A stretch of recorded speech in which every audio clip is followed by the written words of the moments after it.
Good morning friends, this is doctor Abhishek Acharya, MD क्रिया शरीर।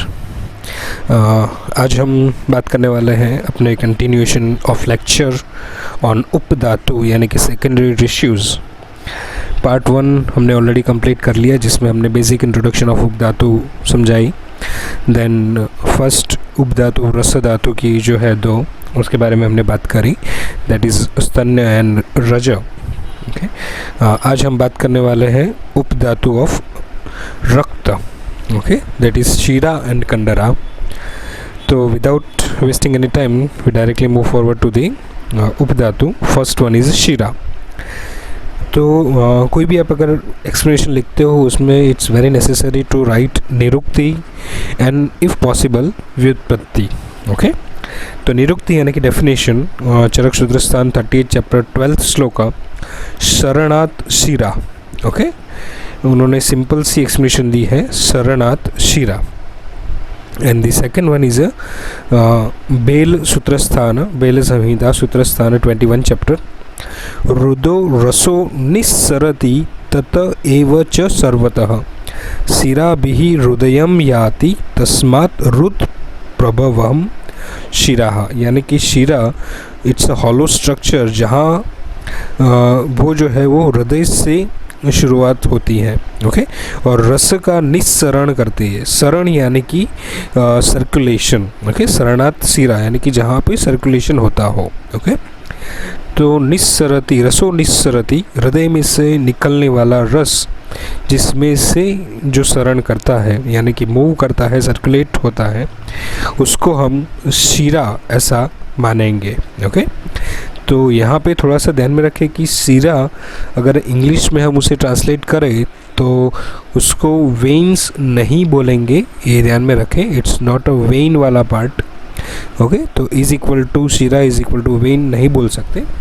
और यहाँ पे अगेन ये ध्यान रखिए, देयर इज़ अ वर्ड सीरा। ओके, सीरा एंड शीरा is a different word. Common Hindi language और गुजराती के अंदर स्पेशली बोला जाता है शीरा is equal to vein. Definitely वो हम कह सकते हैं क्योंकि वो वर्ड ही अलग है। ओके, उसका उच्चार भले ही सेम होता हो मगर वो टोटली अलग है। शीरा is equal to vein, it's perfectly okay, मगर यहाँ पे जो लिखा है इट्स अ सीरा। ओके, तो उसको थोड़ा सा अलग से समझेंगे। शिरा conduct the rasa and rakta dhatu in the body. Okay, embryology of the sira, तो शिरा कैसे गर्भावस्था के दरम्यान उसका निर्माण होता है। तो there is a shloka Sushruta Sharirasthana 4th chapter 29th and 38 shloka, मेधसः स्नेहम आदाय शिरा स्नायुत्वम अपनुयात शिराणाम तु मृदुपाकः स्नायुनाम च तत्खरः। यानी कि मेध धातु में से स्नेह जो है उसमें से शिरा एंड स्नायु जो है वो बनती है। उसका मृदुपाक अगर होता है, सॉफ्टली अगर वो मेटाबोलाइज होती है, ओके, देन वो शिरा बनती है। और खर पाक यानी रफली जो है वो मेटाबोलाइज होती है तो वो बनता है स्नायु। इसे अगेन मॉडर्न के साथ में कोरिलेट करके समझना डेफिनेटली डिफ़िकल्ट है, तो don't assume and imagining with the modern science. Okay, इसे डायरेक्टली हम लेने की कोशिश करेंगे। ओके, यानी कि in the foetal life blood vessels are the formed from the स्नेह ऑफ मेद धातु ड्यू टू मृदु पाक, और the soft and the flexible shiras are the formed in the body. Okay, and the kharapaka उसमें से स्नायु बनेगा. Okay, according to Ayurveda there are 700 shiras in the body. Okay, तो नंबर अगर आप चाहे तो याद रख सकते हैं।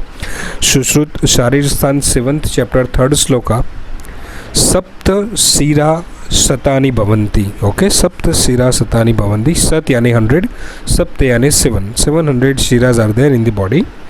फंक्शंस उसके क्या होगा, याबीर इदम शरीरम आमम शरीरम आराम इव जलहारिणी भी केदार इव च कुल्याभि उपस्निह्यते अनुगृह्यते च आकुंचन प्रसरणादि विशेषैः द्रुमपत्र सेवनी नाम इव तासां प्रतानाः तासां नाभिर्मूलं ततश्च प्रसरति ऊर्ध्वम् अधः स्थिर्यक च। ओके, तो उन्होंने क्लियरली एग्जांपल दिया है कि शिरा कैसा उसका नेटवर्क होगा शरीर के अंदर। तो लीफ के ऊपर जो आपको एक डिज़ाइन जैसा दिखता है जिसमें distribution partition of particular serous type of structure जो रहता है वो प्रेजेंट रहता है लीफ के ऊपर। तो वैसे ही हमारे शरीर के अंदर जो है ऊपर नीचे एंड तिर्यक यानी कि ट्रांसवर्स और दी हॉरिजॉन्टल हॉरिजॉन में भी वो फैली हुई होती है और ट्रांसमिट हुई होती है। ओके, उसका मूल कौन सा है? तो you have to remember नाभिर Moolam. Okay, नाभि में से ये सारी शिराएं जो है वो उद्गम होती है या तो ओरिजिनेट होती है। ओके, उनका काम क्या होगा? आकुंचन प्रसरण, ये दोनों होगा, यानी कि आकुंचन एंड प्रसरण, ये दोनों में अगर हम डायलेशन यानी कि प्रसरण एंड आकुंचन यानी कि कंस्ट्रिक्शन ऑफ द वेसल्स वो हम देख सकते हैं। ओके, कैसे वो दिखेगी? अगेन वहाँ पे उन्होंने एक एग्जांपल दिया है, जैसे कि खेतों में जो नालियाँ रहती है, ओके, जो जल यानी कि पानी ले जाती है अलग अलग एरियाज़ के अंदर पूरे खेत में। नाली यानी कि केदार जिसे हम बोलते हैं, केदार कुल्य, again there is a nyaya for the धातु पोषण, तो उससे भी हम समझ सकते हैं। तो केदार जो रहती है और कुल्य यानी कि पर्टिकुलर एरिया, तो जो नाली एक एक एरिया के अंदर जल को जो है वो ले जाती है यानी पानी को डिस्ट्रीब्यूट करती है, वैसे ही हमारे शरीर के अंदर शिरा जो है वो रस और रक्त को ले जाकर पूरे शरीर के अंदर डिस्ट्रीब्यूट करती है।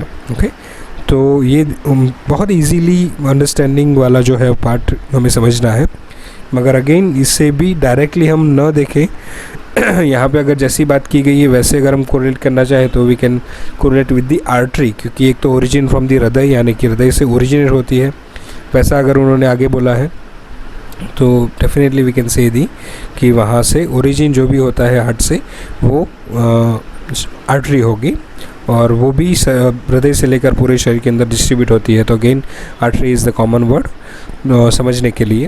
ओके, तो again functions of the siras में थोड़ा सा डिस्क्राइब कर लेता हूँ आपको। To conduct the rasa and rakta dhatu along with the doshas, conduct the nutrients to the tissues and they conduct the prana to tissues। प्राण यानी कि ऑक्सीजन। ओके, जो ऑक्सीजन जो है वो अलग अलग भागों के अंदर, टिश्यूज़ के अंदर, सेल्स के अंदर जो है वो ले जाता है। तो न्यूट्रिएंट्स रस रक्त धातु एंड दी प्राण थिंग वो हमारे शरीर के अंदर डिस्ट्रीब्यूट होती है। टाइप्स ऑफ शिरा, Sushruta शारीरस्थान 7th chapter 18th shloka. तत्र अरुणाः वातवहाः पूर्यन्ते वायुना शिराः पित्ताद् उष्णाश्च नीलाश्च शीता गौर्यः स्थिरा कफात् अश्रुग वहास्तु रोहिण्यः शिरा न अति उष्ण शीतलाः। ओके, तो वायु दोष जो है उसका वहन करने वाली वातवहा शिरा जो अरुण यानी कि रेडिश टाइप ऑफ कलर होगा उसका। ओके, द शिरा which are slight reddish yellowish type of discoloration वो carries वात दोष। गौरी पित्ताद उष्णाश्च नीलाश्च, यानी पित्त जो वहन करने वाली जो शिरा होगी वो थोड़ी सी उष्ण यानी कि टेम्परेचर में थोड़ा सा ज़्यादा होगा। देन नीलाश्च, ओके, ब्लूइश कलर जो है होगी उसका होगा। तो we can sort of correlate with the veins, okay, because it's a vein में जो होता है अशुद्ध कलर होता है, अशुद्ध रक्त होता है, उसकी वजह से उसका कलर भी ब्लूइश कलर टाइप होता है। ओके, ब्लूइश और blackish type of we can say. Then again just remind, I am just trying to make you understand that exact structure हम किसके साथ कोरिलेट कर सकते हैं, मगर not exactly we can correlate with the arteries और the vein, because यहाँ पे वात पित्त एंड कफ का एक्सप्लेनेशन है। तो it's a totally different thing. हमें ये please mind in your this particular thing कि कैसे उसे हमने समझे। ओके, तो आयुर्वेद की तरह ही समझने की कोशिश करें अभी इस सिनेरियो के अंदर। Don't correlate with the anything. Then गौर्या स्थिरा कफात, ओके, शीत गौर्य स्थिरा कफात, यानी कि ठंडी होगी, कफ की जो शिरा होगी वो गौर्य यानी कि वाइटिश कलर की होगी, एंड स्थिर स्टेबल होगी, okay, it's carry the dominantly of the kapha dosha, okay, along with the rakta. Then ताम्रा अश्रुग वहास्तु रोहिण्यः, अश्रुग वहास्तु रोहिणी, रोहिणी शिरा न अति उष्ण शीतला, ओके, रोहिणी यानी अगेन ताम्र और द रोहिणी, ये दोनों चीज़ें जो रहती है वो it's colour of red coloured vessel conduct the pure रक्त धातु, ओके. तो again we can say we can correlate with the artery of this particular thing, okay. The siras are the updhatu of the rakta dhatu, hence disorders of the rakta after the blood vessels, for example engorgement of the blood vessels, sira पूर्णत्वम, okay, due to the रक्त वृद्धि, जो हम again जो disease है हमारा पैरों में जो वेनस ऑब्स्ट्रक्शंस हो जाता है उसके साथ हम कोरिलेट कर सकते हैं. Then collapsing of the blood vessels, सिरा शैथिल्य, उसके साथ में हम कोरिलेट कर सकते हैं जो शिरा पूर्णत्व यानी कि varicose vein, okay. Then fat or the Medha dhatu is constitution content of the blood vessels, so disorder of the Medha dhatu which also affect the blood vessels. तो ये भी ध्यान में रखें, अगर मेद धातु दुष्टि होगी तो भी शिरा के अंदर जो है वो एबनॉर्मलिटीज़ आ सकती है. Increase in the med dhatu in the body affects the blood vessels and the excess med depositions on the innermost membrane of the blood vessels, that we can say the atherosclerosis, okay. जो blood vessels के अंदर जो है वो मेद का एक stickiness part जो है वो ऑब्स्ट्रक्ट करने के लिए वहाँ पे चिपक जाता है और धीरे धीरे वो बढ़ता रहता है, अल्टीमेटली जो है वो हृदय की जो शिराज या ब्लड वेसल्स रहती है वहाँ पे एथेरोस्क्लेरोसिस जो है वो फॉर्म होता है, okay. So knowledge of the blood vessels is clinically important to the understand relationship between the disorders of the rakta and the medha dhatu and the blood vessels. Also we can correlate the disorder of the medha dhatu, that is high cholesterol level, यानी कि lipid profile जो होगा उसके अंदर imbalance होगा. तो dyslipidemia, there is a disease or there is a blood test called as a lipid profile. तो उसके अंदर से हमें पता चलेगा कि उसका लिपिड प्रोफाइल के अंदर कौन कौन सी चीज़ें ज़्यादा है या कम है, यानी कि ट्राइग्लिसराइड और कोलेस्ट्रॉल और LDL, HDL, VLDL, ये सारी चीज़ें जो है वो उसके अंदर कोरिलेट कर सकते हैं और उसको हम सीधा मेद धातु के साथ में कंपेयर कर सकते हैं, ओके. तो blood vessels are part of the circulatory system, ये भी देख लें. सेकेंड वन इज़ अ कंडरा. तो कंडरा is a part of or the type of वृत्त स्नायु according to the Sushruta Samhita. वृत्तास्तु कंडराः, okay, Sushruta Sharirasthana 5th chapter 31 shloka. डलहन ने उन्होंने एक्सप्लेनेशन दिया है, महास्नायुस्तु कंडरा इति संज्ञाः, ओके. महास्नायुस्तु कंडरा इति संज्ञाः, यानी अगर स्नायु लार्ज साइज़ में होंगे तो इट्स कॉल्ड एज अ कंडरा, ऐसा डलहन जी ने टीका की है Sushruta Sharirasthana 5th chapter 29th shloka के ऊपर. There are 16 kandaras are there. षोडशः कंडरा, again Sushruta Sharirasthana 5th chapter. 4 kandaras in lower extremities. तासाम चतस्रः पादयोः. तावत्य हस्त ग्रीवा पृष्ठ एषु इति हस्तयोश्चतस्र, ओके. यानी कि 4 kandaras in the upper extremities. ग्रीवायाम चतस्र यानी कि नेक रीजन के अंदर 4, और पृष्ठे चतस्र यानी कि 4 जो होगी वो पैक के अंदर होगी. तो ऐसे 16 कंडराज जो है वो रहती है हमारे शरीर के अंदर. During intrauterine life kandaras are formed from the स्नेह ऑफ मेद धातु due to the action of agni and वात दोष. तो ये exam point of view you have to remember involvement of the Medha dhatu, Agni and Vata dosha in formation of the Kandara in the intrauterine life, okay. So you have to remember these 3 things, Medha dhatu, Agni and Vata, okay. The sneha of Medha dhatu becomes firm, stable and tough and the Snayu and Kandaras are formed, okay. तो Snayu and Kandaras जो है वो Medha dhatu के स्नेह part से बनते हैं. Kandara fastens the joints in the neck, back and the extremities very firmly. तो we can say the joints को बांधने के लिए Kandara is useful. तो स्टेबल रखने के लिए और उनकी जो मूवमेंट है उसके ऊपर कंट्रोल रखने के लिए। तो joints can do various movement and the bear force applied to it just because of the कंडरा। Firmness of the back, neck and the head depends on the strength of the kandara. Okay, so we can compare with these areas muscles. Okay, so मगर again not exactly muscles, because muscles is a different thing, स्नायु is a different and kandara is a different. तो थोड़ा सा ध्यान में रखते हुए, मगर yes you can compare with the end of the muscles. Okay, you can say the kandara. तो this is the explanation of rakta dhatu की upadhatus, that is sira and kandara. Now we move forward to the upadhatu of mamsa, that is tvacha and vasa. Okay, tvacha and vasa. Definition of tvacha: त्वचति संवृणोति मेदशोणित आदि कम इति. Okay, त्वचति संवृणोति यानी कि संवृण यानी कि covering. Okay, तो कवर करती है किसे? तो मेद एंड शोणित, उसकी अलावा जितने भी हमारे ऑर्गन्स है उसको कवरिंग करने का काम करती है, उसे बोला जाता है त्वचा. मासद वसा त्वच षट्च. ओके, वसा and tvacha, 6 layers of the tvacha is the upadhatu of mamsa धातु.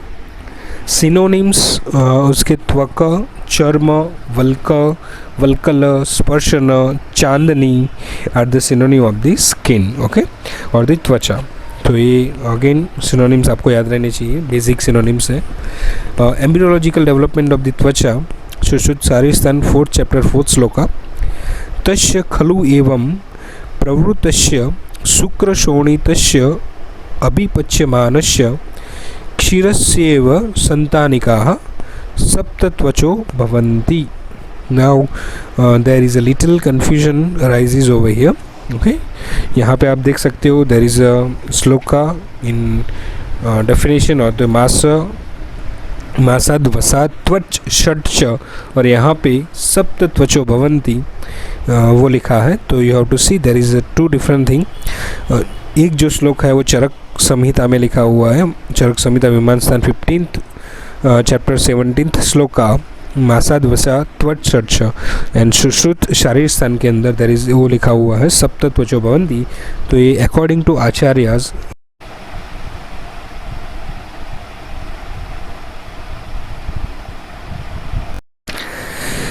in fetal life, skin is formed and developed in rapidly growing embryo. Okay, in the same manner as a layer of cream are formed in the boiling milk. संतानिका, यहाँ पे जो word लिखा है संतानिका यानी कि हम normal भाषा के अंदर क्रीम या मलाई जो बोलते हैं. ओके, जब दूध बॉईल करते हैं तो दूध बॉईल करने के बाद जब आप थोड़ी देर उसे रख देते हो तो एक लेयर जो है दूध का ही फॉर्म हो जाता है. इट्स कॉल्ड एज अ मलाई और द क्रीम. तो वैसे ही उसको संतानिका बोला जाता है. तो क्षीर में से जैसे वो मलाई या जो है संतानिका बनती है, वैसे ही जब शुक्र शोणित अच्छी तरह से वहाँ पे डाइजेस्ट होते हैं, हाँ, अभी पच्यमानस्य, पच्य यानी कि मेटाबोलाइज होते हैं. ओके, तो एक संतानिका जैसी ही हमारे शरीर के आजू बाजू में जो स्ट्रक्चर फॉर्म होता है, we can say as a skin या तो त्वचा. ओके, तो मांस धातु की उपधातु है ये. Skin is considered as a secondary tissue of the मांस धातु. मांस धातु का भी अगर आप देखो तो उसका जो फंक्शन होगा इट्स लेपन. ओके, प्रीणनम जीवनम लेप. ओके, तो लेपन कर्म है यानी कि कवरिंग है, वैसे ही स्किन भी उसकी उपधातु होने की वजह से उसका मेन काम रहेगा कवरिंग करना. तो function of the Mans Dhatu is cover the bones and give supports to the body. Skin also exists in the form of external covering of the body. जैसे मैंने अभी बोला आपको, skin is nourished at the time of metabolism of the मांस धातु. तो अगर मांस धातु अच्छी तरह से मेटाबोलाइज हो रही है, मांस धातु की क्वालिटी अगर अच्छी है, मांस धातु जो रहती है वो उसका सारत्व अच्छा रहेगा, then only skin is become a good quality. Okay, मगर यहाँ पे आपको एक थोड़ा सा और कन्फ्यूजन आ सकता है अगर आपने सारता टॉपिक हमारे सिलेबस में से अगर पढ़ा हो.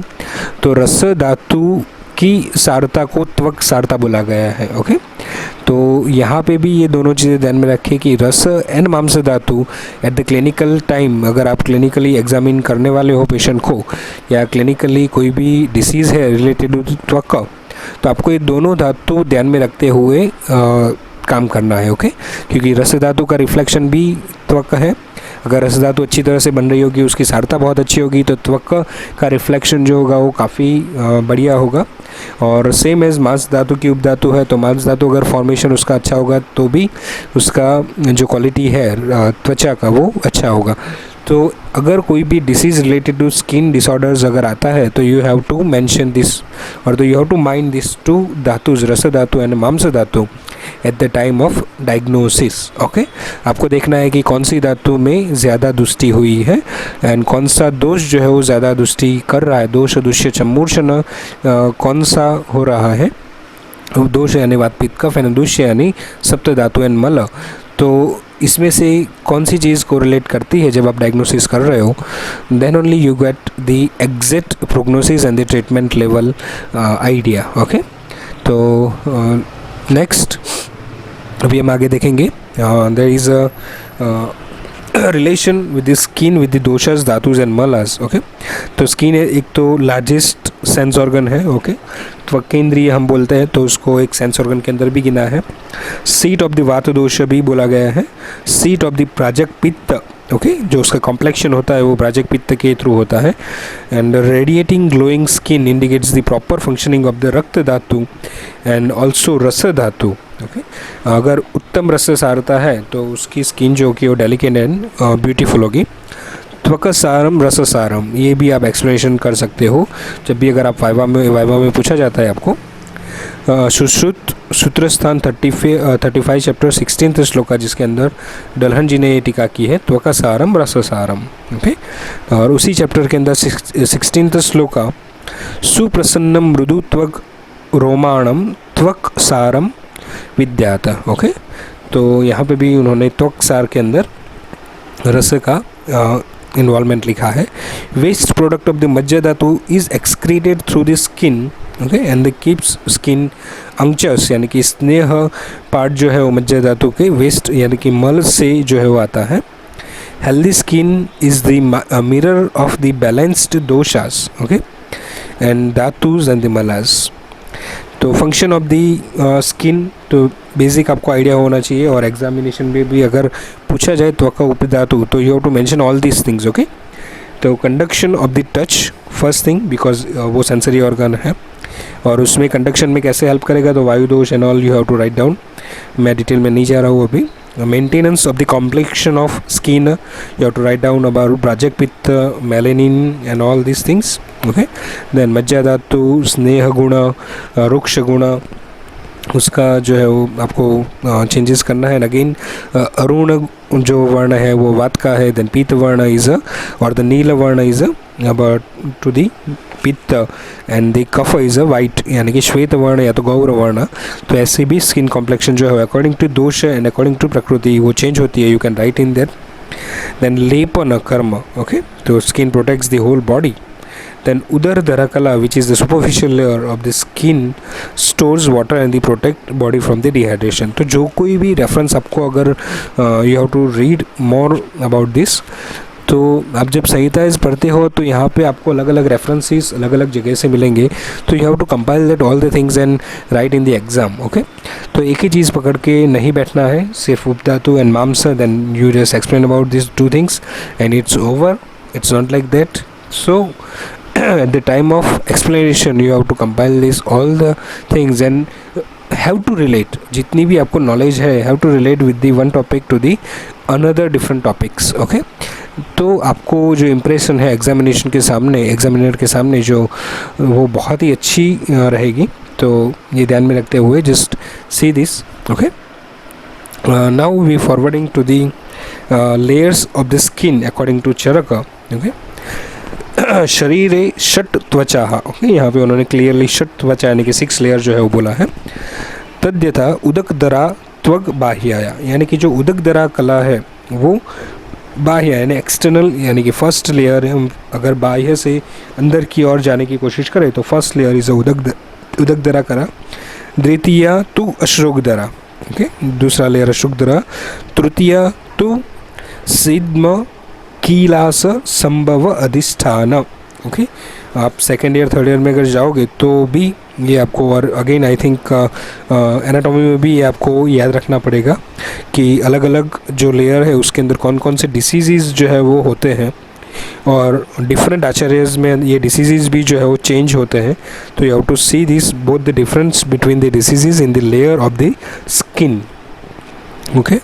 तो तृतीया सिद्म किलास संभव, तो थर्ड लेयर के अंदर सिद्म एंड किलास नाम के डिसऑर्डर जो है वो होंगे।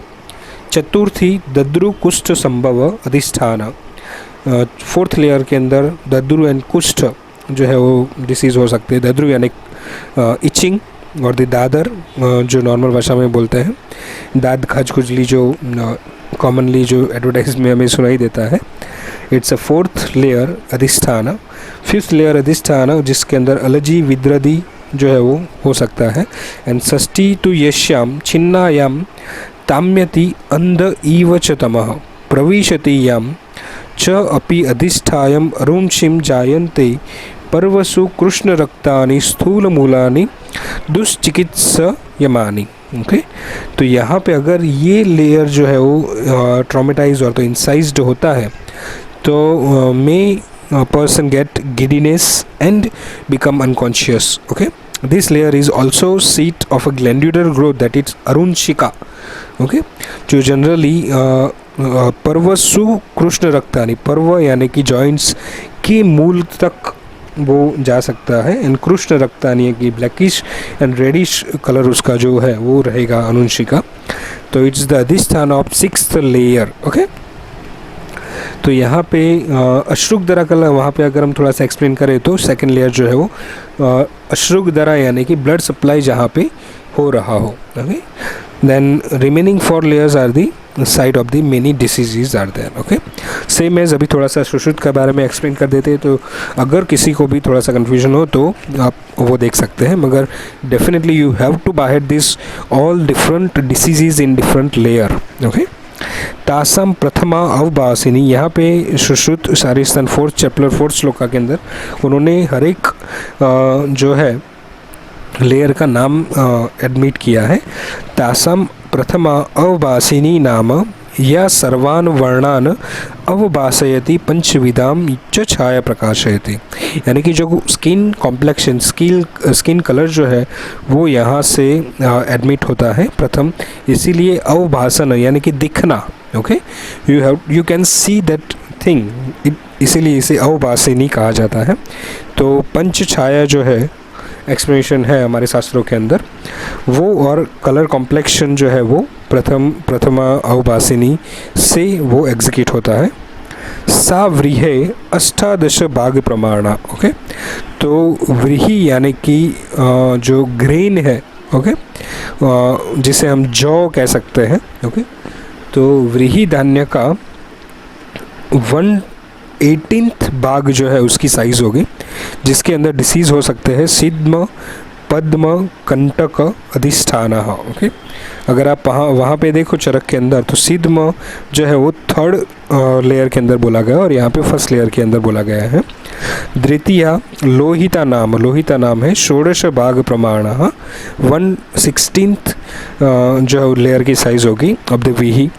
तिलकालक न्यच्छ व्यंग अधिष्ठान, ओके। अगर आप देखने जाओ तो तिलकालक और व्यच्छ न्यंग व्यंग, ओके।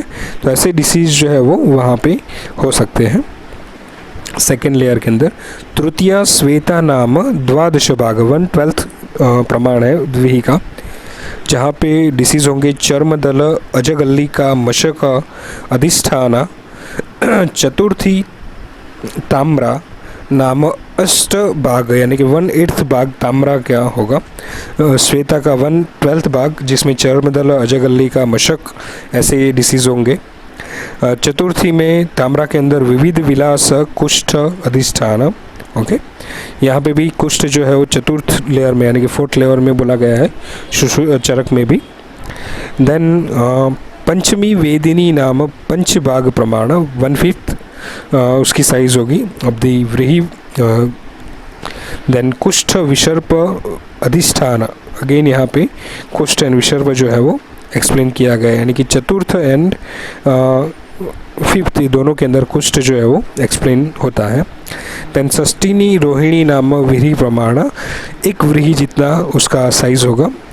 ग्रंथि अपची अर्बुद श्लीपद गलगंड अधिष्ठान, ओके, यानी नोडुलर ग्रोथ हो या ट्यूमर हो या स्लीपद यानी we can say the elephantiasis और the edema type of thing अगर जो भी होती है वो षष्ठी रोहिणी के अंदर होगी, जो व्रीहि प्रमाण के उसका जो स्ट्रक्चर है वो रहेगा। देन सप्तमी मांसधरा नाम व्रीहि द्वय प्रमाणाः, ओके, सप्तमी जो होगा दो व्रीहि के प्रमाण के हिसाब से उनका स्ट्रक्चर होगा, उनकी साइज होगी। बगंदर विद्रधि अर्शोधिष्ठान, ओके, बगंदर और अर्श जो है यानी कि फिशर्स एंड पाइल्स फॉर्मेशन जो है वो इस सप्तमी मांसधरा कला के अंदर यानी कि मांसधरा लेयर के अंदर होगा। थोड़ा सा ध्यान रखें, यहाँ पे दो चीज़ें जहाँ पे मांसधरा जो है वो एक्सप्लेन होती है, एक है मांसधरा कला यानी कि जो कला हमारा जो टॉपिक है उसके अंदर एक्सप्लेनेशन आता है मांसधरा कला। You have to make differentiate between the skin layer and the मांसधरा कला, ओके। तो दो व्रीहि के प्रमाण का उसका साइज होगा एंड दी बगंदर एंड अर्श दो मेन थिंग जो है वो यहाँ पे एक्सप्लेन होगी। मगर विद्रधि जो है चरक के अंदर पंचमी के अंदर यानी कि फिफ्थ लेयर के अंदर एक्सप्लेन किया है और यहाँ पे सप्तम यानी कि सेवन्थ लेयर के अंदर एक्सप्लेनेशन मिलता है, ओके। तो ये दोनों चीज़ें याद रखें, डिफ्रेंशिएशन जो है वो, ओके। थोड़ा सा हम छाया एंड प्रभा के बारे में भी जानेंगे क्योंकि ये दोनों चीज़ें again according to our scriptures जब आप क्लिनिकल प्रैक्टिस के अंदर करते हो तो डिफरेंट दोषास के एग्रीवेशन के साथ में एंड अगेन साइकोलॉजिकल डिस्टर्बेंस और द मेंटल डिस्टर्बेंस के साथ में या तो मेंटल डिसऑर्डर्स के साथ में ये एक्सप्लेनेशन मिलता है हमें छाया एंड प्रभा का, जहाँ पे उसका जो एक ऑरा जो हम नॉर्मली लैंग्वेज में बोलते हैं, एक ऑरा जो है वो कम होता जाता है। You can see in depressed patient और द एंग्जियस पेशेंट कि उनको देख के ही एक अलग सी फीलिंग आती है हमें and we can see the छाया एंड प्रभा, ओके। तो उसको चरक इंद्रिय स्थान के अंदर 7th चैप्टर 16th श्लोका वर्णम आक्रमति छाया वास्तु वर्ण प्रकाशिनी आसन्ना लक्ष्यन्ते छाया भा प्रकृष्ठा प्रकाशते, ओके, यानी कि वात दोष इज रिस्पॉन्सिबल ऑफ फॉर छाया for the skin, shadow invades the complexion, skin becomes dull due to the shadow, okay. वैसे ही छाया यानी कि हमारे ऊपर कोई शेडो पड़ रहा है और उसमें हमारा स्किन टेक्सचर कैसे दिख रहा है, ओके, वर्ण कैसा है वो उसको एक एग्जाम्पल के थ्रू यहाँ पे बोला गया है, ओके। तो हमारे जो वर्ण का प्रकाशन यानी कि वो दिखता है जैसे ही, ओके, तो वो कैसे रहेगा वो हमें थोड़ा सा देखना है। अकॉर्डिंग टू पंच महाभूत हमारी छाया जो है वो अलग अलग होंगी। तो खादी नाम पंचानाम छाया विविध लक्षणा, खादी यानी कि पंच महाभूत, नाभसी निर्मला नीला सस्नेहा सप्रभेवच, ओके। नाभसी नील जो होगी यानी कि आकाश महाभूत से प्राधान्य जो छाया होगी हमारे स्किन की वो प्योर होगी, निर्मल यानी कि प्योर, नीला ब्लूइश कलर, अंचस सस्नेह एंड लस्ट्रस सप्रभेव, ओके, वैसे दिखेगी। रुक्षा श्याव वरुणा या तो वायवी साहत प्रदा, अगर वायु महाभूत प्राधान्य होगी और ये चेंज होते रहते हैं, इट्स नॉट लाइक कि ऑलवेज सेम महाभूत जो है प्रिडोमिनेंट रहेगा इन पर्टिकुलर स्किन कॉम्प्लेक्शन, ओके। तो इसे हम अलग अलग हमारे दोष प्राधान्यता से वो चेंज हो सकते हैं, मगर obviously in relate to the अगर हम प्रकृति करें तो प्रकृति की जो छाया होगी, जो बेसिक छाया वो सेम रहेगी, ओके। मगर due to the confidence level, due to the overwhelming mental power, okay, उसकी वजह से हमारी छाया जो है वो चेंज हो सकती है। वायवी यानी कि वायु महाभूत से जो प्राधान्य है उसमें क्या लिखा है, रुक्ष यानी कि रफ, श्याव ब्लैकिश, अरुण reddish and non lustrous, okay, ये ध्यान में रखें। हत प्रभा, हत प्रभा यानी जो प्रभा है हमारी वो चेंज हो रही है, लस्टर जो है वो चेंज हो रहा है, यानी कि डाउन हो रहा है। दैट मीन्स नॉन लस्टर्स स्किन जो आपको दिखेगी। आग्नेयी यानी कि अग्नि महाभूत से जो प्राधान्य है। विशुद्ध रक्ता तु आग्नेयी दीप्ता भा दर्शन प्रिया, यानी कि दर्शन प्रिया वो देखने में बहुत अच्छी हो, चार्मिंग हो, ब्रिलियंट, एक ऑरा ही आपको अलग से फील कराए, प्योर हो, रेड हो, विशुद्ध रक्ता रेड एंड प्योर। आगे हम देखेंगे आम्बसी यानी कि जल महाभूत से प्राधान्य। स्थिरा शुद्ध वैदुर्य विमला सुस्निग्धा च अम्बसी मता। ओके, क्लियर एंड अंगचस। ओके, क्लियर एंड अंगचस यानी कि सुस्निग्धा वो अम्बसी की रहेगी। पार्थिव यानी कि पृथ्वी महाभूत से प्राधान्य। स्थिरा स्निग्धा घना लक्षणा श्यामा श्वेता च पार्थिवी। स्टेबल स्निग्ध यानी कि अंगचस, सॉलिड, स्मूथ। ओके, श्लक्षण यानी कि स्मूथ। श्यामा स्काई कलर्ड और द वाइट और द वाइटिश ब्लैक और blackish white type of thing उसकी जो है प्रभा रहेगी, यानी कि कलर कॉम्प्लेक्सन रहेगा। तो वैसे हमें इन पांचों महाभूत से युक्त जो छाया है उसके बारे में देखना है, और ये सारे गुण जो है आपको याद रखने पड़ेंगे। मगर ये बहुत इजी भी है, अकॉर्डिंग टू हमें महाभूत ही एक्सप्लेनेशन करना है, तो वी कैन अज्यूम दी और इमेजिन दी महाभूत and we can write the accordingly गुणास। ओके, वायवी गर्हिता त्वासाम चतस्रः शिव शुभोदयाः वायवी तु विनाशाय क्लेशाय महते अपिवा। ओके, तो यहाँ पे वायु महाभूत से प्राधान्य जो हमारी छाया है वो बहुत ही लोअर क्वालिटी की छाया जो है मानी गई है। Okay, may cause death or the calamity while other four types of shadows are शुभ और the auspicious। ओके, तो वायु महाभूत प्राधान्य और वायु दोष अगर एग्रीवेशन बहुत सीवियरली होता है, मगर मैं डायरेक्टली इसे साइकोलॉजी के साथ ही कोरिलेट करूँगा।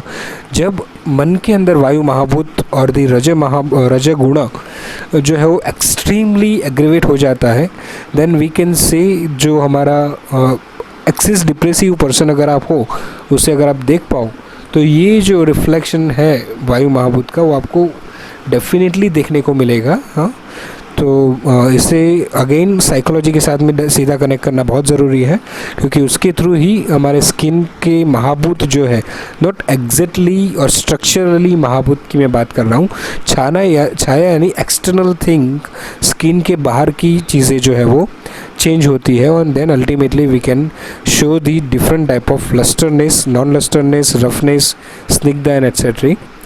तो इससे हम ऐसे समझेंगे, थोड़ा सा अनुमान प्रमाण इसके अंदर ज़्यादा लगाना है हमें।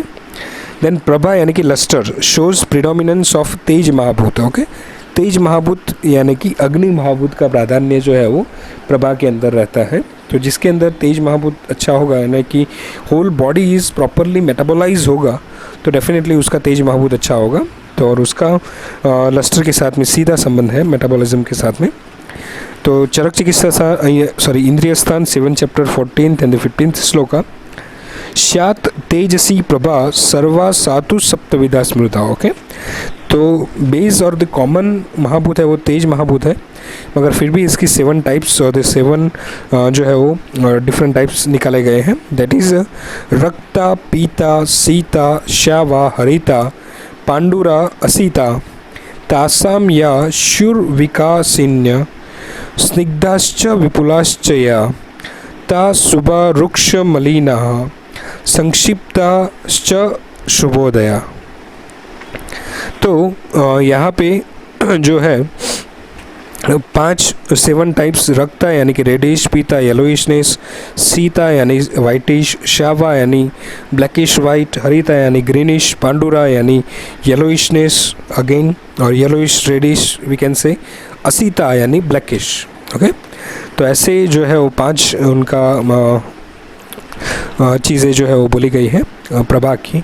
स्ट्रक्चर ये देखना है हमें कि प्रभा, अगेन मैं उसको एक डिफरेंट वे में हमें देखना है। प्रभा is a external thing and the छाया is a internal thing to the relate to the body, ये हमें डिफरेंट करना है। वर्ण, अगेन मैं जो छाया का एक्सप्लेनेशन है वर्ण प्रकाशिनी। ओके, तो वर्ण प्रकाशिनी उसमें भी बास्तु, बा यानी द लस्टर वो दिखता है, वर्ण का लस्टर जो है वो दिखता है। तो उसको थोड़ा सा डिफरेंट वे में देखने की कोशिश करें। और ये दोनों वर्ड जो है वो बार बार आएंगे अपने प्रैक्टिकल एग्जामिनेशन में भी और प्रैक्टिस में भी। Not practical examination related to क्रिया शरीर, मगर जब आप कंसल्टेशन कर रहे होंगे तब भी लुक से ही आपको पता चल जाएगा कि ये पर्सन जो आया हुआ है वो पर्टिकुलर डिसीज़ से कितना ज़्यादा परेशान है, कितना ज़्यादा जो है वो ठीक है, उसकी जो मेंटल पावर है वो ठीक है या नहीं है, प्रज्ञा जो है वो ठीक चल रही है या नहीं चल रही।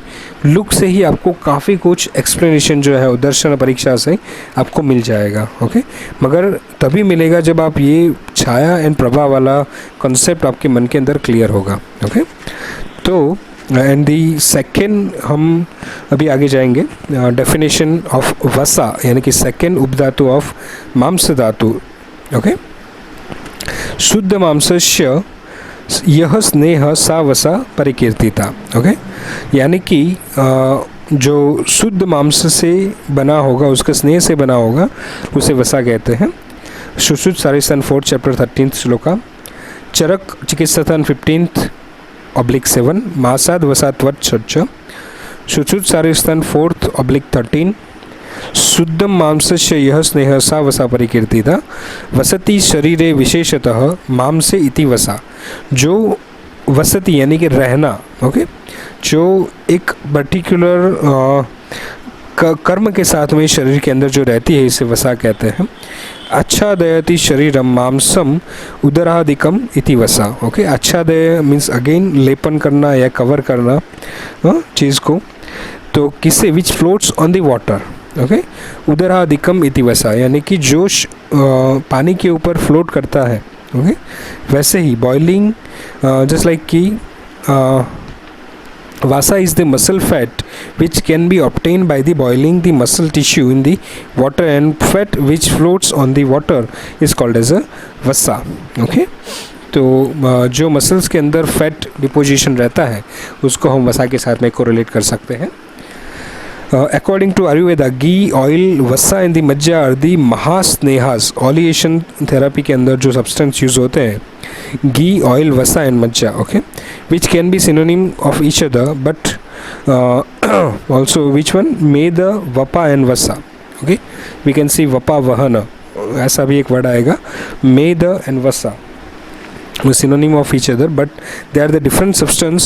Meda is tissue, vapa is a peritoneal fat, and vasa is a muscle fat. Okay, properties of the vasa, त्रयो अंजलः, उसकी जो प्रमाण होगा वो त्रयो अंजलः है। properties is a स्नेह and गुरु, स्निग्ध and Guru, oily and the heavy।